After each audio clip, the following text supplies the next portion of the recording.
All right, so here we go. Headline, NPR, the global supply chain is amazingly efficient. Why did it break down? So what's interesting is that if you think about supply chain, and this article breaks this down. Christopher Mims is a Wall Street Journal columnist. He was like, if you think about the supply chain journey, we're talking about a journey of thousands of miles, because transporting cod from one locale across the country is so much cheaper than paying domestic workers to prepare the cod. So like we Americans ship in fish from all around the globe is one example. And it's very efficient. If you think about following a hypothetical USB charger from a factory in Vietnam all the way to its delivery in Connecticut, the journey, we're talking about 14,000 miles, 12 time zones, and involves a complex network of barges, shipping containers, trucks, warehouses, robots, and workers. Mims goes on to say that the modern container ship is the most efficient way we've ever invented to move goods. And yet, obviously, disruptions can happen. So this is the first time I've seen a comment on this. I think it's interesting. Mims goes on to say, basically, Americans went on a shopping spree as soon as the lockdown started. And we haven't really stopped.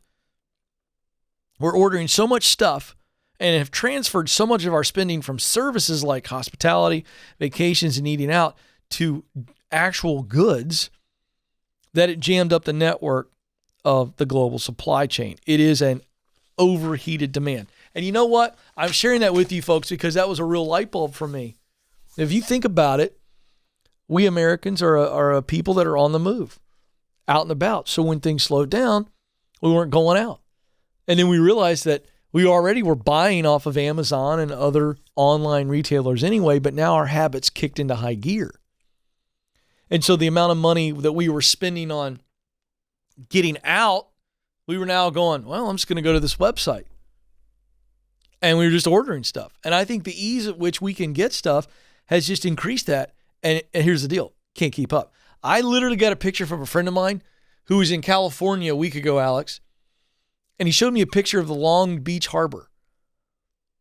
And it was ships as far as the eye could see that are sitting out in the ocean waiting for a chance to come into the dock. Kind of like if you arrive early on an airplane and somebody's at your gate and you're sitting on the kind of out there on the runway waiting to get in. Same kind of deal.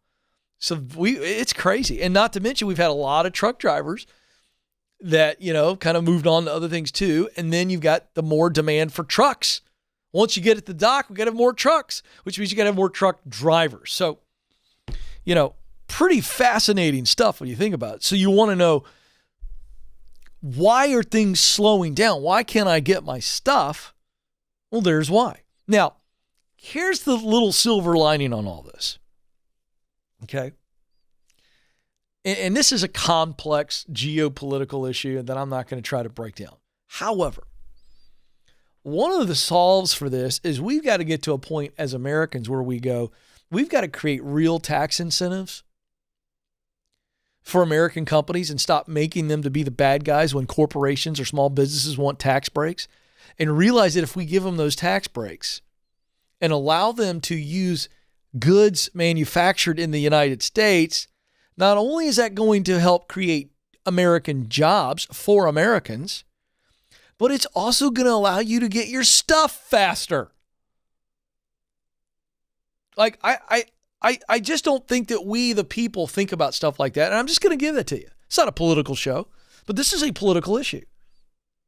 But if we, the American people, called up Congress and told those boneheads, hey, why don't we make it financially not just viable, but why don't we create an incentive for American companies not to get goods from around the globe? What if we had American-made products that we could ship to the rest of the world, but American-made products for Americans? Why? More jobs, better wages. Oh, by the way, you're not waiting on a ship to dock. Think about it. By the way, this will make you, for you savers and you efficient people, go do a Google search on how much stuff gets left in containers. It never even makes it to the end user. It's unbelievable. Blow your mind. So there's a case for American jobs that are a result of American goods. I think that's what we need more of.